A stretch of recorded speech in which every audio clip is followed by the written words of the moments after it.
క్రీస్తునాథుని యందు మిక్కిలిగా ప్రేమింపబడుతున్నటువంటి క్రైస్తవ సహోదరి సహోదరులారా, దైవార్చన విభాగంలో దివ్య పూజ క్రమాన్ని గురించి మనం తెలుసుకుంటూ ఉన్నాం. ప్రతి సోమవారం కూడా ఈ పరిశుద్ధమైనటువంటి సమయంలో దివ్య పూజ యొక్క ప్రాముఖ్యతను ధ్యానం చేసుకుంటూ ఉన్నాం. అలాగే మొదటి ఉపోద్ఘాతములు, తరువాత సంగీత ఆలాపనలు అనేటటువంటి అంశాలను మనం చూసి ఉన్నాం. ఈరోజు మరీ ముఖ్యంగా మనము ప్రవేశ ప్రదక్షిణ అనేటటువంటి అంశాన్ని మనం చూస్తూ ఉన్నాం. ఎందుకంటే ఈ ప్రవేశ ప్రదక్షిణ అనేటటువంటిది చాలా ముఖ్యమైనటువంటిది.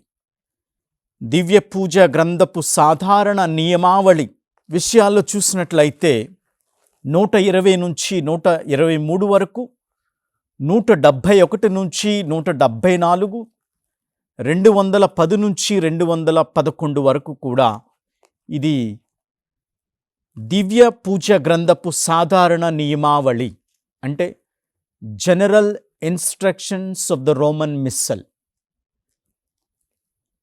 నియమావళి. ఈ దివ్య బలి పూజను ఏ విధంగా నెరవేర్చాలి, ఏ విధంగా దివ్య బలి పూజను చెయ్యాలి అనేటటువంటి అంశాన్ని, దివ్య పూజ క్రమాన్ని క్షుణ్ణంగా ప్రతి భాగాన్ని కూడా మనం తెలుసుకోవటానికి, లోతైనటువంటి భావాలను అర్థం చేసుకోవటానికి ఈ యొక్క దైవార్చన క్రమంలో మరి ముఖ్యంగా దివ్య పూజ క్రమం అనేటటువంటి విభాగాన్ని దివ్యవాణి ద్వారా మీ అందరికీ కూడా తెలియపరచాలనుకుంటూ ఉన్నా. అందుకనే ఈరోజు ప్రత్యేక విధంగా ప్రవేశ ప్రదక్షిణ, ఈ ప్రదక్షిణి అనగా ఈ ప్రదక్షిణలో మనం చూడవలసినటువంటి అంశాలు ఇవి మామూలుగా మాట్లాడేటటువంటి విషయాలు కాదు. అంటే ఇష్టానుసారంగా మాట్లాడలేం. ఈ దివ్య పూజ క్రమాన్ని వివరించాలి అని అంటే ఈ యొక్క general instructions of the Roman missile అంశాలను అనుసరించి దివ్య బలి పూజను ఎవరైనా చేయాలి, ఎవరైనా పాలు పంచుకోవాలి. అందుకనే అందులో కుదింపబడినటువంటి, ఇందులో ఇవ్వబడినటువంటి నియమావళిని ఆచరణలో పెడుతూ దివ్య బలి పూజను మనం కొనసాగించుకోవాలి. ఇందులో ఈరోజు మనం ధ్యానం చేసుకునేటటువంటి అంశం ఏమిటి అంటే ప్రవేశ ప్రదక్షిణ. ఎందుకు అంటే ఇక్కడ ప్రజలు సమావేశమవుతూ ఉంటారు దివ్య బలి పూజకు. తర్వాత పిదప యాజకుడు, పరిచారకులు పవిత్ర పూజ వస్త్రములు ధరించి, మనందరము కూడా గురువు, అలాగే ఒత్తాసు పిల్లలు అంటాం, ఒత్తాసు బాలురు బాలికలు, వీళ్ళందరూ కూడా ధరించేటటువంటి వస్త్రాలు. గురువు ఆ ధవళ పరిశుద్ధమైనటువంటి వస్త్రాలను ధరిస్తూ, అలాగే మరి కొన్ని విషయాలలో కొంతమంది గురువు ముందు నడుస్తూ ఉంటారు. అంటే ఆ ప్రదక్షిణలో గుడి ద్వారము నుంచి మరి ముఖ్యంగా ఆదివారములోను, అలాగే మహోత్సవములు, పండుగ దినాలలో మనందరము కూడా ఈ విధంగా చూస్తూ ఉంటాం.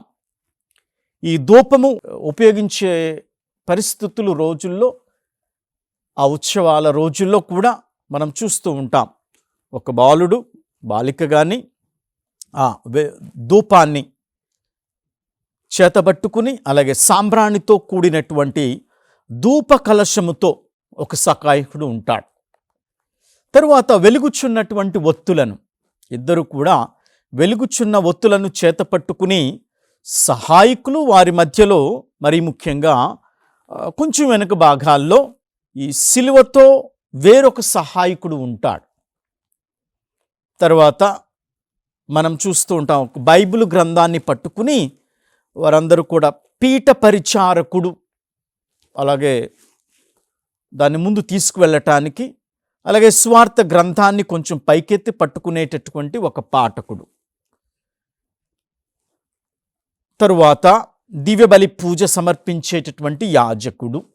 ఇవన్నీ కూడా కొన్ని నియమావళి, దివ్య పూజ గ్రంథపు నియమావళిని అనుసరించి అందులో మనం GIRM general instructions of the Roman missile number 120, పుట సంఖ్య ఆర్టికల్ మనం చూస్తే 120 అనేటటువంటి ఆ సంఖ్యలో మనం ఈ యొక్క ప్రారంభమైనటువంటి ప్రవేశ ప్రదక్షిణలో పాలు పంచుకునేటటువంటి వాళ్ళు, ఆ ధూపాన్ని పట్టుకునేటటువంటి వాళ్ళు, ఒత్తులను పట్టుకునేటటువంటి వాళ్ళు, అలాగే ఆ సిలువను పట్టుకునేటటువంటి వాళ్ళు, అలాగే ఆ పీఠ పరిచారకులు, స్వార్థ గ్రంథాన్ని మోసేటటువంటి వాడు, అలాగే దివ్య బలి పూజను సమర్పించేటటువంటి యాజకుడు. ఇవన్నీ కూడా చూసినట్లయితే చాలా ముఖ్యమైనటువంటి ప్రదక్షిణ ఒక అర్థం ఉంది మనందరికి కూడా. మీరందరూ అనుకుంటారు, ఎందుకు దివ్య బలి పూజ ప్రదక్షిణతో వస్తూ ఉంటారు? దివ్య బలి పూజ చేయటానికి సాక్రిస్టీ లేకపోతే ఆ గర్భాలయంలో ఆ పూజ సామాగ్రి పెట్టేటటువంటి ఆ రూము నుంచి, ఆ గది నుంచి నేరుగా పీఠానికి వెళ్ళవచ్చు కదా. ఒక్కొక్కసారి మనం చూస్తూ ఉంటాం, ఆదివారంలో, పండుగలలో, మహోత్సవం రోజుల్లో మంచి అట్టహాసంగా ఒక ప్రదక్షిణ దేవాలయ ద్వారము నుంచి పీఠానికి నడుస్తూ ఉంటారు. దీన్నే మనం అంటూ ఉంటాం ప్రవేశ ప్రదక్షిణ.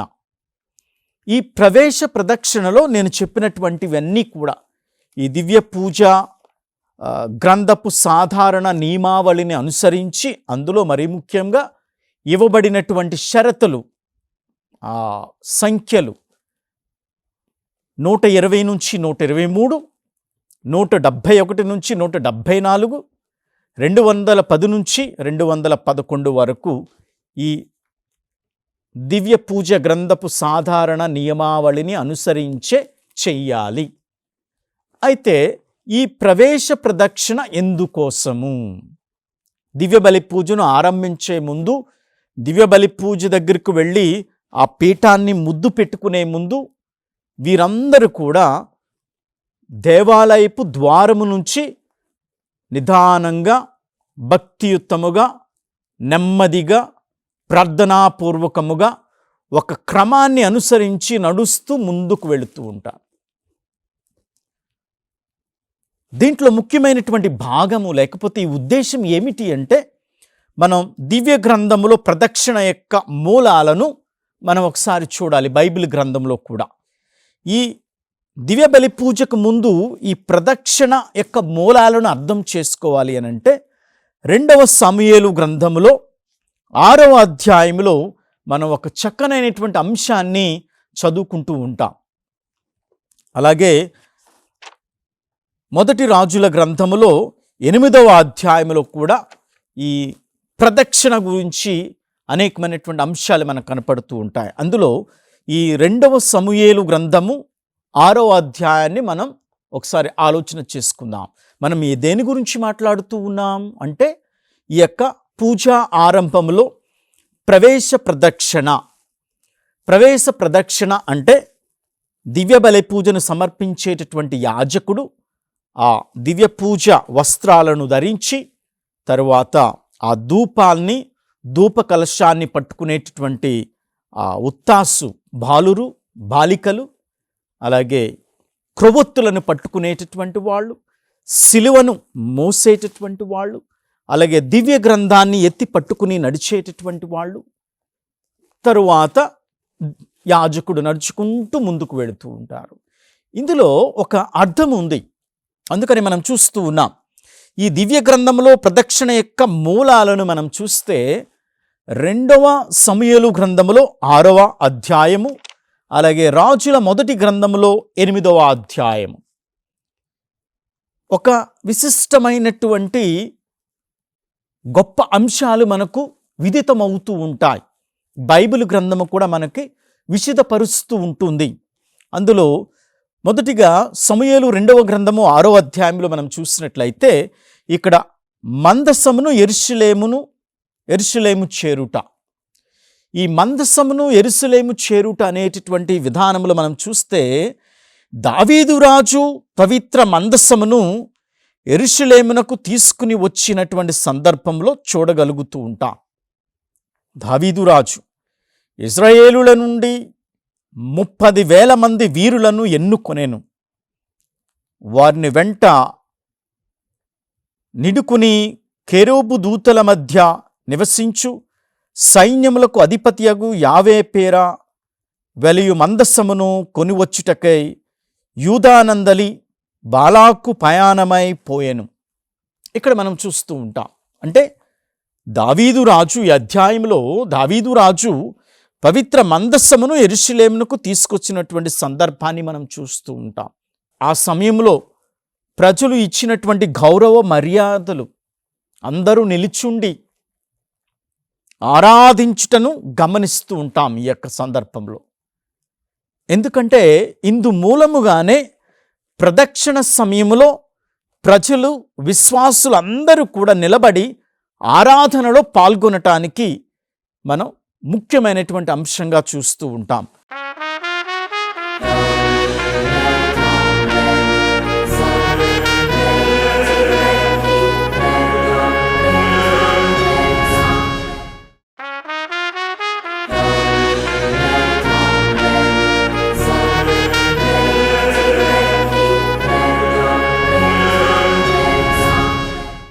అలాగే రాజుల మొదటి గ్రంథం 8వ అధ్యాయంలో కూడా అంతే. మందస్సమును దేవాలయమునకు కొని తెచ్చుట. అక్కడ కూడా సొలొమోను యెరూషలేము నుండి ఇజ్రాయేలు తెగల పెద్దలందరినీ తన చెంతకు పిలిపించెను. దావీదు నగరమైన సియోను నుండి ప్రభు మందస్సమును తెప్పించవలెనని వారితో చెప్పెను. ఇక్కడ మందస్సము యెరూషలేము చేరుట, మందస్సమును దేవాలయంకు కొని తెచ్చుట అనేటటువంటి అంశాలు 2వ సమూయేలు 6వ అధ్యాయములో, అలాగే మొదటి రాజుల గ్రంథములో 8వ అధ్యాయంలో మనం చూస్తూ ఉంటాం. అంటే అలనాడు ఈ మందస్సాన్ని తీసుకురావటం అనేటటువంటిది, ఆ దివ్య మందస్సం మోషే ద్వారా దేవుడు ప్రసాదించినటువంటి ఆజ్ఞలను, ఆ పలకలను ఒక మందస్సములో పెట్టి దావీదు రాజు కానీ అనేకమైనటువంటి కుటుంబాలు కానీ ఎప్పుడైతే దివ్య మందస్సము వారి రాజ్యములో ఉంటుందో వారికి ఎదురు లేదు. ఏ యుద్ధంలోనైనా విజయాన్ని, సాంకేతాన్ని ఎగరవేస్తూ ఉంటారు. ఇది చాలా ముఖ్యమైనటువంటి అంశము ప్రియమైనటువంటి విశ్వాసులారా. ఎందుకు మనందరము కూడా దివ్య బలి పూజ ప్రారంభంలో అందరూ నిలుచుంటాం, కూర్చోరు. ప్రవేశ గీతము పాడేటప్పుడు మరి ముఖ్యంగా ఆ ప్రదక్షిణ వస్తూ ఉన్నప్పుడు అందరూ నిలబడి పక్కకు చూస్తూ ఉంటారు, గురువు వస్తున్నారా లేదా అని. దివ్య బలి పూజ ప్రారంభానికి ముందు ఇది ఒక ప్రవేశ ప్రదక్షిణ. ఇది చాలా ముఖ్యమైనటువంటి ప్రదక్షిణ యొక్క మూలాలను మనం చూసాం. 2వ సమూయేలు గ్రంథంలో 6వ అధ్యాయంలో, మొదటి రాజుల గ్రంథంలో 8వ అధ్యాయంలో మనం చూసి ఉన్నాం. అంటే ఇక్కడ దావీదు రాజు పవిత్ర మందస్సమును యెరూషలేమునకు తీసుకునేటటువంటి సందర్భంలో, ఆ సమయంలో ప్రజలందరూ కూడా ఆ మందస్సాన్ని తీసుకొస్తూ ఉన్నప్పుడు ప్రభువైనటువంటి దేవునికి వందనాలు తెలియచేస్తూ ఎంతగానో భక్తి మర్యాదలతో, విశ్వాసంతో అందరూ నిలిచి ఉండి ఎదురు చూస్తూ ఉన్నారు. అయితే ఎక్కడికి ప్రయాణం అవుతున్నటువంటిదే చాలా ముఖ్యమైనటువంటి అంశం. అలనాడు మనం చూసినట్లయితే ఇక్కడ దావీదు రాజు ఈ పవిత్ర మందసాన్ని యెరూషలేమునకు తీసుకొచ్చేటటువంటిది ఉద్దేశం ఏమిటి అంటే, ఆ రాజ్యము ఆశీర్వదించబడాలి, దేవుని యొక్క ఉనికి ఆ రాజ్యంలో ప్రజలకు ఉండాలి అనేటటువంటి ఉద్దేశం. అలాగే ఇక్కడ మనం చూసేటటువంటి విధానంలో ఒక క్రొత్త అధ్యాయం అంకురార్పణ జరుగుతూ ఉంది. ఈ ప్రదక్షిణలో మనం చూస్తాం, ఈ యొక్క విభాగంలోనే ధ్యానించబోతూ ఉంటాం. అయితే ఇక్కడ ఏం జరుగుతూ ఉందంటే, ఈ ప్రవేశ ప్రదక్షిణ సమయంలో ప్రవేశ గీతము పాడబడుతూ ఉంటుంది. ఈ ప్రవేశ ప్రదక్షిణ సమయంలో ఈ ప్రవేశ గీతము పాడబడుతుందని దివ్య పూజా గ్రంథపు సాధారణ నియమావళి అందులో 47, 48, 121 అనేటటువంటి సంఖ్యల్లో, ఆర్టికల్స్లో ఈ నియమావళి మనకు ప్రదర్శితమవుతూ ఉంది. ఎవరిష్టానుసారంగా వాళ్ళు చేయటానికి వీలు లేదు. ఎందుకంటే అందరూ దైవ ప్రజలు, గురువులు, యాజకులు అందరూ కూడా ఈ general instructions of the Roman మిస్సల్ని అనుసరించే ఇవన్నీ కూడా మనం చేయవలసిందే. ఎందుకంటే ఇది అధికారపూర్వకంగా ఇవ్వబడినటువంటి నియమావళి. వీటన్నిటిని మనం గౌరవంగా చూడాలి. అయితే ఈ ప్రవేశ ప్రదక్షిణ మన అద్భుతమైనటువంటి సందేశాన్ని ఇస్తూ ఉంది. మనకు అందరికీ కూడా ఒక అద్భుతమైనటువంటి సన్నివేశాన్ని ఇస్తుంది. బైబిల్ గ్రంథంలో చూసుకుని ఉన్నాం. అంత గొప్ప దివ్య మందసము, మరి అక్కడ దావీదు రాజు పవిత్ర మందసమును యెరూషలేమునకు తీసుకొని వచ్చినటువంటి సందర్భంలో ప్రజలందరూ భక్తియుతముగా విశ్వాసంతో నిలిచుండి వారందరూ కూడా ఎదురు చూశారు. అలాగే మనం ఇక్కడ ప్రవేశ ప్రదక్షిణలో మనకు ఒక అద్భుతమైనటువంటి సందేశాన్ని ఇస్తుంది. అది ఏమిటి అంటే, దీనిని మన విజయానికి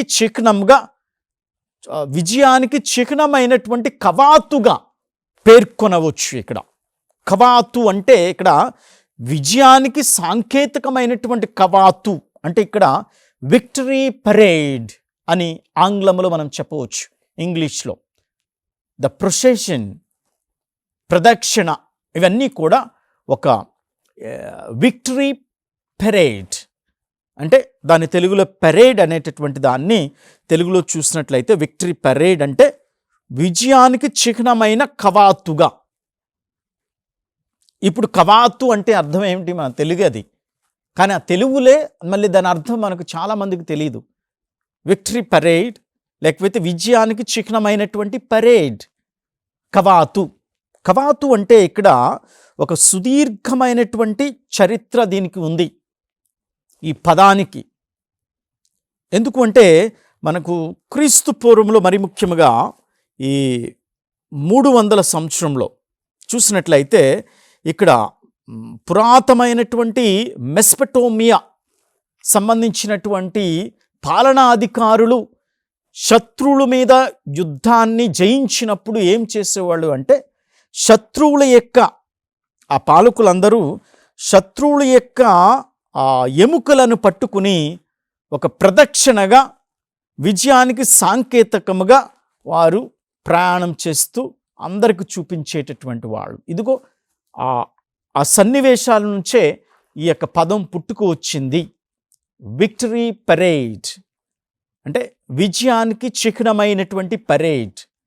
అంటే మనందరం కూడా చూడొచ్చు, ఇప్పుడు పరేడ్ అనేటువంటిది ఒక సమూహము లేకపోతే ఒకే ఆలోచన కలిగినటువంటి మనుషులందరూ కూడా ఒక బలమైనటువంటి ప్రదక్షిణలో పాలు పంచుకోవటం అనేటటువంటిది ఇక్కడ అర్థం, విక్టరీ పరేడ్. అందుకనే ఈ ప్రవేశ ప్రదక్షిణ మనకు అద్భుతమైనటువంటి సందేశాన్ని ఇస్తూ దీనిని దేనికి చిహ్నమని చెప్తూ ఉన్నారు అంటే, విజయానికి చిహ్నమైనటువంటి కవాతుగా దీన్ని పేర్కొనవచ్చు. ఎందుకంటే దీన్ని విజయ కవాతుగా పేర్కొనటానికి కారణం కూడా ఉంది.